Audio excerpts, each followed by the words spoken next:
If you're considering a Nissan Z Performance, but the performance part of it doesn't quite get you there, Nissan has offered up the NISMO version with some extra track bits, a little bit more performance-oriented version of the Z. As always, I'm going to go through this thing from the outside in, talk about what those NISMO performance bits are, and talk about what it's been like to live with for the past week. Let's go ahead, take a look.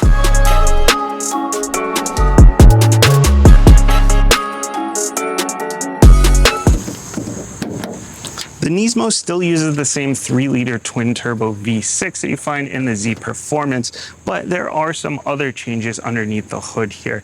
There's improved cooling, and Nissan has eked a little bit more boost out of those turbos. This one will make 420 horsepower instead of 400 in the Z Performance, and this one will make 384 pound-feet of torque at its peak instead of 350. Now, your torque band is a little bit narrower because your peak hits right around 2,000 RPM instead of 1,600 RPM, but you do get that little bit of a boost there. It is still going to be rear-wheel drive with a mechanical limited slip differential, and you have a 9-speed automatic in this one. There is no manual option for this like there is in the Z Performance, but this automatic transmission has been retuned. Nissan claims that the downshifts are about 50% faster. It is a nice, quick, nice, snappy automatic transmission, but we'll talk about that a little bit more during the drive.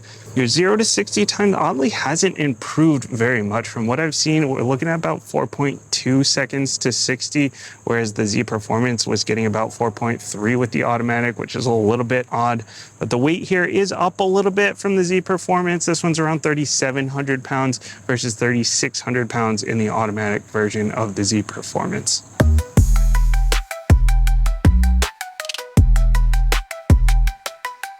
Last year I was in a Nissan Z Performance. That one was a manual, but I did go through all of the details with that one. So for this one, I will stick to mostly what the differences are between the NISMO and the Z Performance, since this is basically built on top of that. I'll link that other video somewhere with YouTube magic up there and down below in the comments. But first of all, NISMO, that's Nissan Motorsports. That's where they get that name. But your styling changes here that you're going to notice, you've got this red trim around the edge here. You got the red stripe through here. You got the black roof. You got the darker sort of katana shape going on here. This stealth gray color is going to be exclusive to the NISMO. You can get the NISMO in other colors. You just can't get the regular Z in this stealth gray. And while I am typically someone that prefers like a bright color on a sports car, this stealth gray, especially with the black and the red elements, looks really, really nice. And I love the shape of this thing. It's just a beautiful looking car.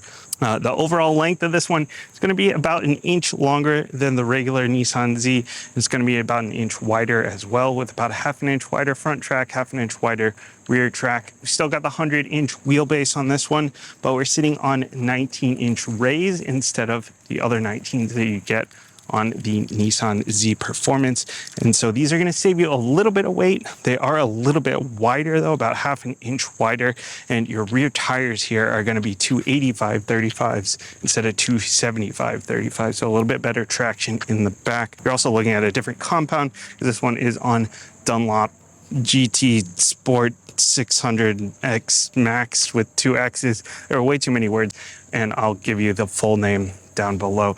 In the Nissan Z Performance, you would be in the Potenza P007 high-performance summer tires. Back here, you're still looking at the 2-piston brakes in the back with the 13.8-inch rotor. In the front here, we still got a 4-piston brake, and then we've got a 15-inch rotor instead of the 14-inch rotor in the front of the Nissan Z Performance. And Nissan has used a different compound for the brakes here that is a little bit more performance oriented. These are definitely a lot more grabby than the regular Z Performance. I'll talk about that a little bit more during the drive, but great looking side profile here. In the front, we got this sort of G-nose, grand nose thing. That's what G-nose stands for, is grand nose. It's like a nod to the 240 GX, the Fairlady 240 GX. It's like a little bit longer here than it is in the regular Z. But then we've got the NISMO badge on there. Of course, we do have a couple of cameras up here. And then this lower front clip here is going to look different. Obviously, we've got more of this red trim all around. And then the honeycomb here in the grille is going to look different as well. This is supposedly the thinnest honeycomb grille in the Nissan lineup, but lots of extra cooling through here for this one. And then the canards on the side over here, of course, the same sort of rounded lights. These lights are going to be the same as the regular Z, the rest of the front end. But the front end here, you know, one of the biggest things with the regular Z that a lot of people kind of ragged on was that front grille with the big, like, squared off front end. And this one I think looks a lot better. I think they cleaned this up really nicely. In the back, we've got the great looking lights here still, like you find on the regular Z. I love to see this, just like when an automaker pays homage to a previous car, like to the previous version of the car, it's just to the heritage of the car. I always love to see that. And actually on that same sort of note here, this NISMO, if you ever notice the red O here, it's because that used to just be a red circle, which was a nod to the Japanese origin of the car. And then so they changed the circle into an O, but they left it red to just sort of keep that going. But for the back end, the differences here for the NISMO are going to be this wing here. The spoiler is like a 3-piece spoiler, and it's a little bit taller, it's a little bit wider, just a little bit of a different shape here in the back. And then of course we've got the red trim across here, and then down in the lower part here of the bumper, that's going to be a little bit of a different look as well. But functionally everything is the same. You still get the rear parking sensors back here, you still get this interesting little like pop here and then lift here. And then you've got plenty of space in here. I love these lift back designs. Even though it is a 2-seater, you don't expect it to be super practical, but you've got all this space back here. There's even a latch over here on this side for a child seat anchor, in case you do have a child seat in that passenger seat there. Not one on the driver's side, not like that Lotus. It had one on the driver's side as well. And then underneath, got a little bit of space for your subwoofer down there. And then a couple of tools. Of course, there's no spare tire in this one. And there's also no grab handle. I noted that with the regular Z as well, but kind of interesting. You do have to touch the paint to pull that down. And one thing I had noted on that Z Performance was the paint, because there had been some issues with the manufacturing with paint, and especially right here where the black goes into the body color. Back here, there was like a little thin strip of white where the paint was a little off. This one does have it. It's not as bad as that one, but this one does have it a little bit. But this is also a pre-production car, so I don't want to knock this one too much for the fit and finish there. But I would be interested to see how the regular NISMOs look and how the current Zs are starting to look in terms of the paint there.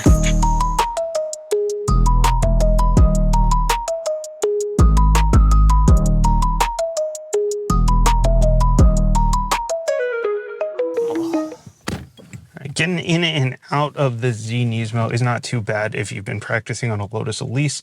Otherwise, it's going to take a little bit of getting used to. I'm going to start this up because it's getting hot. But there aren't a whole lot of changes to this interior, but one of the big changes is the seats. These are manually adjustable seats as opposed to the power adjustable ones in the regular Z. In fact, they're very different seats. These are a mix of Alcantara and leather, and they are Recaro seats. They're very aggressive on the bolsters, both in the thigh and in the kidney area. I am not the smallest guy in the world, but I'm not super big here, and they are just about perfect for me. Maybe digging it a little bit, but if I drive this car for an hour at a time like I've been doing for the last week, I have really not had any issues with like getting super uncomfortable or anything. If you are like a bigger guy, then you might have some issues with you digging in a little bit and maybe getting a little bit uncomfortable. Aside from that, they're pretty comfortable seats. I really don't have any issues with the seats. I actually like seats that are this level of aggression and really hold you in when you are going on those spirited drives. But other than that, we've got the red buttons for your driving mode and your engine start stop, just for a little bit of flair, I guess. And you can only get the black interior here. You can't get the red, you can't get the blue. I kind of liked the red actually in the Z Performance that I had. They're trying to cut down on the visual noise here, keeping everything kind of dark and not making everything like super flashy in your face, which I kind of like. Still got the cool gauges up here, the boost, the turbo speed, and your voltmeter. Do have a different steering wheel here with the Alcantara and the leather, and then the little red stripe on the top. coming out of the Mini with that big, like, beefy BMW M style steering wheel, this was a little bit of an adjustment. So if you're into the thin steering wheels, this is very comfortable, and I like the Alcantara on the side, and these paddle shifters are nice and easy to use, and they feel very solid. It feels very comfortable to grip. I do like the steering wheel. I just prefer like a bigger, beefier one, but honestly, this has been pretty great for the last week. You do still have the big glossy black buttons, which are not my favorite, but the steering wheel is laid out in a nice way that is intuitive and easy to use. The cluster here, you get a little red flash when it starts up. That's different from the regular Z. Okay, fine. And then you get like this red aura around the tack. But other than that, it's pretty much the same. I like how you have this sort of focused mode here in sport mode, where it just tells you like all of your performance stuff, your engine temperature, your transmission oil temperature, your differential temperature, your water temperature. You can sort of customize the side here for your boost, your tire pressure, your G-force, or you can like go through a couple of different modes if you want like a less focused one. The other ones are a little bit more busy and not quite so performance oriented, but you can put all kinds of different stuff in there, sort of customize it. Really, it's well thought out. I like the coloring. I like that it keeps everything like dark and not like super bright in your face, especially for the night drives. And it really is like not a whole lot of visual noise. It's really done very well. And of course, I love having the big tack right in the middle. You still get the auto dimming mirror with home link, though you can get like a frameless one if you want. You can option ambient lighting if you want. You still got the Bose sound system here that you get in the Z Performance. So that is a 9-speaker Bose sound system with that subwoofer in the back, as I mentioned. Sounds pretty decent. It's a Bose system. And then you got a manual handbrake. Always love to see the manual handbrake. Then really everything else is the same. You still got this infotainment from 1992, which is like 10 years newer than the one in the Supra, so it's got that going for it. But Android Auto is going to be wired. Apple CarPlay is wireless. The Supra doesn't have Android Auto at all, so at least it does have that. But it is wired, no wireless charger or anything. Your cup holders are kind of out of the way, which is good.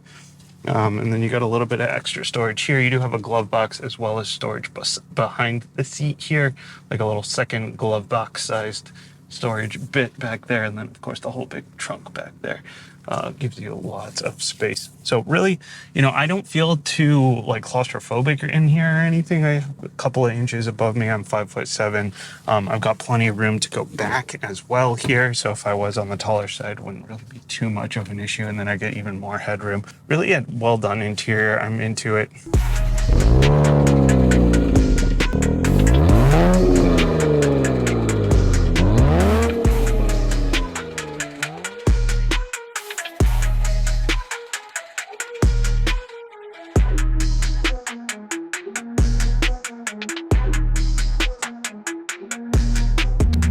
As always, I've been driving around for the last week in this thing, and I've gotten to do daily driving as well as some spirited drives. Most of my spirited drives, the like more canyon carving, twisty roads, come at night, which is why I don't have great B-roll here of like cooking it down some roads. But generally speaking, this car is definitely much more buttoned up than the Z Performance. I had a couple of issues with that one in terms of like, it was the throttle response was a little bit too laggy, especially for the manual. It made it a little bit annoying to heel toe. It made it like you had to time things a little bit differently in order to account for that lag in the throttle. I felt like it was fighting me a little bit on the turn in, and it just had a couple of like little things, whereas this one is definitely much more buttoned up. You can feel that it's much more ready to turn in. It's much better at just handling in general. I feel like it's much more confident. So the big changes here are going to be the suspension has been updated for the NISMO. The steering has been updated for the NISMO. The transmission is much snappier. They updated the clutch packs to get much faster shifting. They added a Sport Plus mode, which like the different modes just like make your transmission a little bit more aggressive, as well as making your steering a little bit heavier, a little bit more dialed in. And then you have the upgraded sway bars, and then the brakes. The brakes are bigger and they're a different compound. So those are the big things. And then of course the boosted power, the boosted torque. So really, overall, great improvements here. I feel a whole lot quicker. Not really, and the spec sheet doesn't really say it's much quicker either. 0 to 60 times are really pretty much about the same as the regular Z Performance. And the quarter mile times or the track times that I've seen from some of the big names have been pretty on par with like a Mustang GT or GR86 came in ahead of this. So it's not, it's a little bit odd in terms of the like track ready version not necessarily being much better in terms of the times, but in terms of the driving experience, it's clearly better. You know, you can feel that the brakes are a little bit grabbier, a little bit more confident. I love a grabbier brake. It's not like so grabby that like you brush it and it'll like jerk you to a stop, but it's a confident brake. Like you don't have to get way deep into the pedal to feel like it's doing something. The steering is a little bit interesting to me because it says that it's retuned. It says in the media kit, there's this, they called it one shot. They wanted minimal steering adjustment in order to get the car to go where you want it to go. And my first thought before I had read any of the media materials was that the steering is kind of slow. Like I felt like I had to turn the wheel way too far to get the wheels to turn in. But I have noticed that once you go a little bit quicker, once you start cooking a little bit, then it does dial in a little bit more. And then of course in the Sport and the Sport Plus mode, it also dials in the steering a little bit more. So once you get moving quickly, it actually is pretty confident here. There's still that like little bit of dead space right in the middle that a lot of cars have nowadays, and it's maybe not the most communication here. I don't really have a lot of feeling for the wheels here, but I can still place them pretty confidently just by how direct it is, outside of that little bit of a dead spot, especially when I'm moving a bit. When you're going slowly, it's like it's totally disconnected almost. It's really interesting. That's the steering and that's the brakes, and then the transmission here. So I was concerned here thinking like 9-speed automatic from Nissan, it has to go up against an 8-speed, like a ZF 8-speed in the Supra. Like that's the big competition here. Yeah, there's other competition as well. Like some of the muscle cars are probably pretty good to put against this. Camaro, Mustang GT, but the ZF 8-speed in terms of torque converter automatics is like your gold standard. So that's really the target here. And this 9-speed automatic is very quick with this programming with the updated clutch packs. And I didn't drive the automatic version of the Z. I drove the manual version. So I can't tell you a direct comparison between this one and the Z Performance 9-speed automatic, but I can tell you that this versus all of the ZF 8 speeds that I've driven, this is pretty close, honestly. It is very quick, it is very snappy, it is very smooth, it's surprisingly smooth, and when you want to use the paddles here, it responds very quickly. Pop it down into manual mode here, and it responds very, very quickly. So I'm pretty impressed with the transmission here. And then when it comes to daily driving, like the transmission is still really good there, which is another thing that I was a little concerned about, because a lot of times, like if you go too far towards performance, then your transmission gets really uncomfortable in traffic. It's really jerky and really annoying. But then if you go too far the other way, then it's like too sluggish when you want to push it. And Nissan has done a really good job of programming this transmission so that it's very comfortable when you're stuck in traffic. It's very comfortable when you're just daily driving it. But then when you want to push it, it is very quick as well. And it's very smooth. I'm just very surprised about how smooth this transmission is, while also being snappy and good in performance as well. Power delivery is great through the rev band here. It does sort of feel like it dies off a little bit after that. Like 5,200 is around where your peak torque is. It does feel like it sort of starts to die off a little bit. So I wish that it kind of carried through up into redline. But the torque up to that point is pretty solid. And once you're in the boost, I mentioned before with the regular Z, there was a little bit of throttle lag as well. It was really quite annoying, where you had to get really deep into the pedal. It had like a whole second delay before you really get any kind of output here. And with the manual, it was like just annoying. With this one, with it being an automatic, there's still a little bit of that delay, but being an automatic, it's not as noticeable. That makes sense. And it's not quite as big of a deal, but there is still that little bit of delay, especially when you're in normal mode. When you pop it into the Sport and the Sport Plus, and it's a little bit less noticeable, it does feel like there's a little bit less of that throttle lag. And then there's a little bit of that turbo lag, but not a whole lot. And then once you get up into the boost, there's plenty of power. And this one's got the wider rear tires, and it's got the stickier slicks, the Sport SP GT 600 Max with 2Xs. But it's on these slicks, and it's caught grip for days. The other one, I felt like maybe it was the wide tires or something was causing it to fight me on the turn-in, but this one doesn't fight me on the turn-in quite as much, even though it's got wider tires and stickier tires. So I guess that was more of a suspension setting. But with this one, with the wider, grippier tires, I have had no problems with traction at all. It has been very dry here, so I am kind of interested to see how these would do in the wet. But in the dry, I've had grip for days, no problems on hard turns, no problems on launching. This one has launch control as well, which has been tuned a little bit differently for the NISMO, but no problems with wheel hop, no problems with spinning at all on launch, and no problems. Like there's this hill where I usually have a problem with grip, trying to get up this hill from a stop.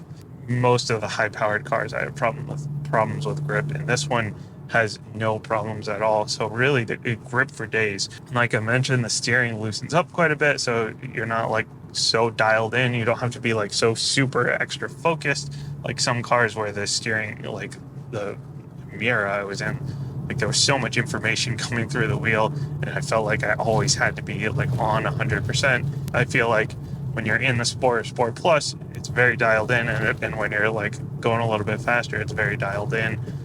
But then when you're going slower and you're just in normal mode, then it backs off a lot, and it's not like super exhausting to drive here. And it's still got the regular safety features that you would get in the Z. Those safety features do turn off if you go into Sport Plus mode, or a lot of them do. But this one has blind spot monitoring, it has rear cross traffic alert, it has the parking sensors all over the place, it has adaptive cruise, which is not track tuned, don't use that on the track. All those things work great. The parking sensors are a little bit on the touchy side. Everything else has really stayed out of the way. They're there when you need them, but not in the way when you're just trying to go for a drive.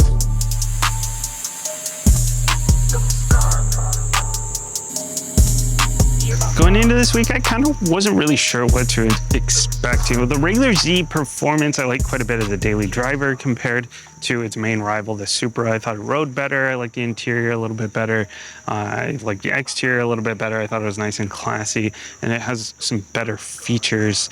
It just seemed like the better daily driver, whereas the Supra, once you start to push it, like in the canyon carving or the twisty back roads, then the Supra really held up quite a bit better. I felt like the Z was sort of fighting me a little bit.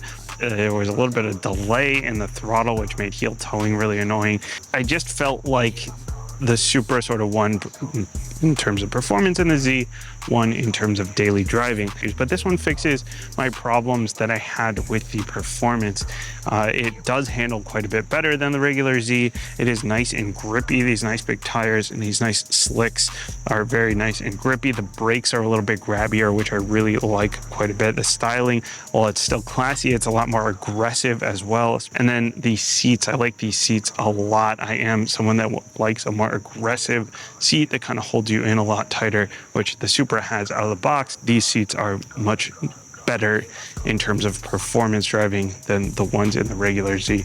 And then you keep the Android Auto, you keep the wireless CarPlay, you keep the Bose sound system, you still get adaptive cruise here. And I'm definitely not complaining about a little bit of a bump in power. So this car really is quite a bit more appealing than the regular Z to me. As an overall package, I really did like this car quite a bit. I still do wish that you could get a 3-pedal option, but then you get into the price point and that's another story. You know, 65 grand is quite a bit of money. The Nissan Z Performance is like 50 to 55-ish MSRP. So you're talking 10 to 15 grand over. Plus, realistically, I've been seeing them for 45 to 50 on the market. So you're talking 15 to 20 grand more. It is certainly a much better package than the regular Z Performance, unless you want the 3rd pedal, of course.